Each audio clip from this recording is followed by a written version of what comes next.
বন্ধুরা, বাগেশ্বর ধামের গুরুজি পণ্ডিত ধীরেন্দ্র কৃষ্ণ শাস্ত্রী সর্বদা আমাদের সকলের জীবনকে সমৃদ্ধ করার জন্য এবং আমাদের জীবনের পথকে শান্তিময় করার জন্য কাজ করেন।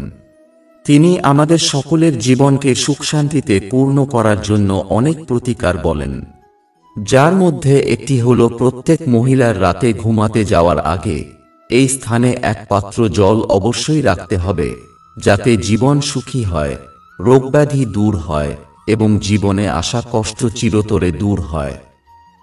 আজকাল যা হয় তা হলো এই ব্যস্ত সময়ে আমরা আমাদের দৈনন্দিন রুটিন পূরণ করতে গিয়ে অনেক ভুল করি, যার ফলও আমাদের বহন করতে হয়। আমাদের গ্রহ অবস্থানের উপর খারাপ প্রভাব পড়ে, ঘরের তেমন উন্নতি হয় না, অসুখ বিসুখ লেগেই থাকে। আসলে আমরা এতটুকু সময়ও ভগবানের ধ্যানে ব্যয় করতে পারি না। সেই কারণে আমরা কোনো না কোনোভাবে দোষের অংশীদার হই। এমন পরিস্থিতিতে আমাদের শাস্ত্রের পুরাণে যা লেখা আছে সেগুলি আমাদের জীবনকে সুখময় করতে সাহায্য করে। আমরা সবাই জানি জল সবকিছুর ভারসাম্য বজায় রাখার জন্য কাজ করে। এমনটা বিশ্বাস করা হয় যে ঘরে বাস্তু দোষ হোক বা পিতৃদোষ হোক বা যে কোনো কারণে আপনি সমস্যায় পড়েন, তাহলে দুটি জায়গার কথা বলবো। আপনাকে ঘুমাতে যাওয়ার আগে এই দুটি জায়গায় একটি করে জল ভর্তি পাত্র রাখতে হবে, যা আপনার জীবনে অনেক সুখ নিয়ে আসবে। প্রথম জায়গাটি হল রান্নাঘর। গুরুজি বলেন রান্নাঘরে মা অন্নপূর্ণার বাস, যাকে মা পার্বতী রূপেও পূজা করা হয়। যারা অনেক দিন ধরে গুরুজির কথা শুনে আসছেন তারা অবশ্যই জানেন, গুরুজি বারবার বলেন রাতে ঘুমাতে যাওয়ার আগে রান্নাঘরে এক পাত্র জল রাখুন। গুরুজি বলেন রান্নাঘর এমন একটি জায়গা যেখানে প্রতিদিন পূর্বপুরুষরা আসেন এবং সমস্ত দেবীদেবতা এক মুহূর্তের জন্য হলেও আসেন। তাই মন্দিরের পরে রান্নাঘর সবচেয়ে পবিত্র বলে মনে করা হয়। তাই যখনই আপনি ভোজন তৈরি করবেন, সুন্দর মনে ভালোবাসার সাথে তৈরি করুন। এমনটা মনে করুন যেন ভগবানের জন্য ভোগ তৈরি করছেন। বলা হয় যে মন নিয়ে ভোজন তৈরি করবেন, সেই ভোজন গ্রহণ করা ব্যক্তির মনও সেভাবে থাকবে। রাগান্বিত হয়ে বা খিটখিটে হয়ে বা ক্রোধের ভাবনায় যদি কোনো গৃহলক্ষ্মী ভোজন তৈরি করে, তাহলে ভোজন গ্রহণকারী ব্যক্তির শরীরেও সেভাবে প্রভাব ফেলবে। তাই যখনই ভোজন তৈরি করবেন, শ্রদ্ধার সাথে ভগবানের প্রসাদ তৈরি করছেন এমন মনোভাবের সাথে ভোজন তৈরি করুন। দেখবেন পরিবারে কখনই দুঃখ, কষ্ট ও রোগ ব্যাধি আসবে না। আমরা কথা বলছিলাম এক পাত্র জলের ব্যাপারে। সবসময় ঘুমাতে যাওয়ার আগে রান্নাঘর পরিষ্কার করতে হবে।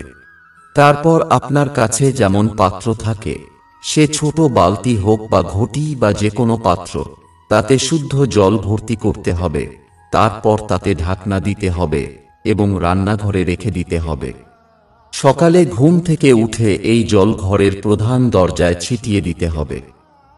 রান্নাঘর ছাড়াও গুরুজি আমাদের সবাইকে আরও এক জায়গায় জল ভর্তি পাত্র রাখতে বলেছেন, সেটি হল ঘরের মন্দিরে। ঘরের মন্দিরে বছরের পর বছর ধরে দেবীদেবতারা সেখানে এসে বাস করছেন। দেবদেবীরা তাদের রূপে আমাদের আশীর্বাদ করেন। আপনাকে প্রতিদিন সকালে পুজো করার পর একটি ছোট পাত্রে জল ভরে রাখতে হবে।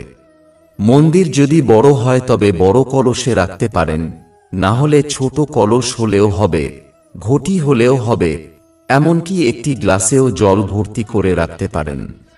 আপনি চাইলে কলসের ভিতরে তুলসী পাতা রাখতে পারেন, এটি শ্রেষ্ঠ বলে মনে করা হয়।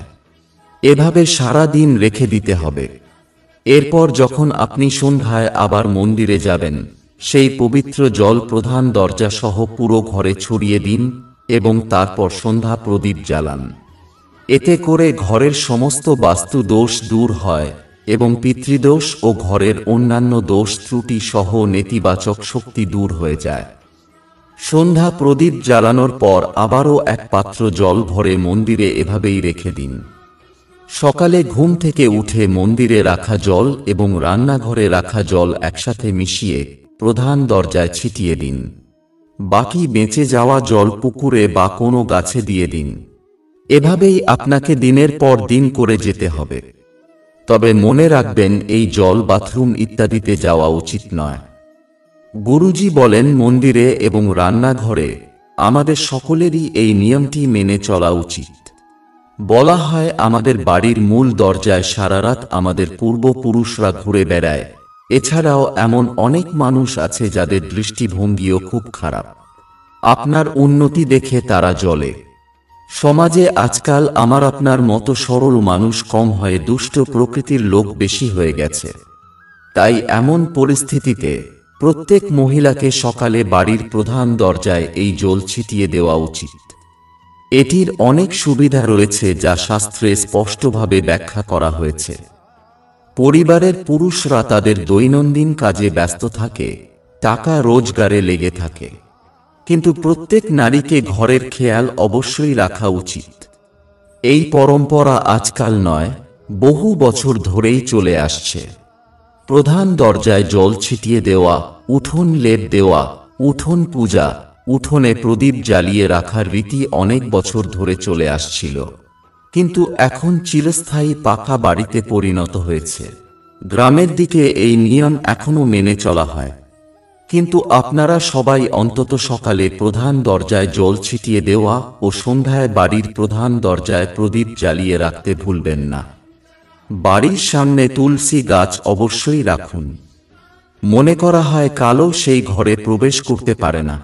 যে বাড়ির প্রধান দরজায় জ্বলন্ত প্রদীপ, ঘরের সামনে তুলসী গাছ এবং প্রধান দরজায় সর্বদা পবিত্র জল ছিটিয়ে দেওয়া হয়। বলা হয় কোনো বিশেষ প্রতিকার, পূজা পাঠ ও আরাধনা না করতে পারলেও এই সহজ কাজ নিয়ম অনুযায়ী করলে সেই ঘরের উন্নতি কেউ আটকাতে পারবে না। বাড়ির রান্নাঘরে মা অন্নপূর্ণার ছবি লাগানো খুব শুভ বলে মনে করা হয়। আপনি দেখে থাকবেন অনেক বাড়িতে টাকা কম এলেও সেই টাকা পুরোপুরি সঠিক পথে খরচ হয়। দুর্ঘটনা, বিপদ বা ওষুধে খরচ হয় না, সেই টাকা ভালো কাজে খরচ হয়। আবার অনেক বাড়িতে চারদিক থেকে টাকা আসে, ইনকাম করার লোকও অনেক, কিন্তু অন্যের ঈর্ষা কুনজর লেগে থাকে, যার ফলে দুঃখ, কষ্ট ও রোগব্যাধিতে টাকা খরচ হয়ে যায়। অনেক ছোট ছোট নিয়ম রয়েছে যা মানা হয় না। আধুনিকতার দূরত্বে আমরা সেগুলি ভুলে যাচ্ছি। তাই আজ থেকেই এই নিয়ম মেনে চলুন। বাড়িতে দুই জায়গায় এক পাত্র জল রাখুন এবং সঠিকভাবে ব্যবহার করুন। জীবন সুখময় হবে, ধন সম্পদ বৃদ্ধি পাবে। কোনো না কোনোভাবে আপনি যদি কোনো ধরনের দুঃখ বা অসুস্থতায় ভুগে থাকেন এবং যদি ঘরে বাস্তু দোষ, পিতৃদোষ ইত্যাদি আপনাকে কষ্ট দেয়, তাহলে আপনি সবকিছু থেকে মুক্তি পাবেন। মন শান্ত থাকবে এবং পরিবার ইতিবাচক শক্তিতে পূর্ণ হবে। বন্ধুরা, যদি ভিডিওটি উপকারী হয় তাহলে অনুগ্রহ করে লাইক করুন, বন্ধুদের শেয়ার করুন এবং কিছু জানতে চাইলে কমেন্টে জিজ্ঞাসা করুন। জয় শ্রীরাম, জয় সীতারাম, জয় জয় হনুমান, জয় বাগেশ্বর ধাম সরকার।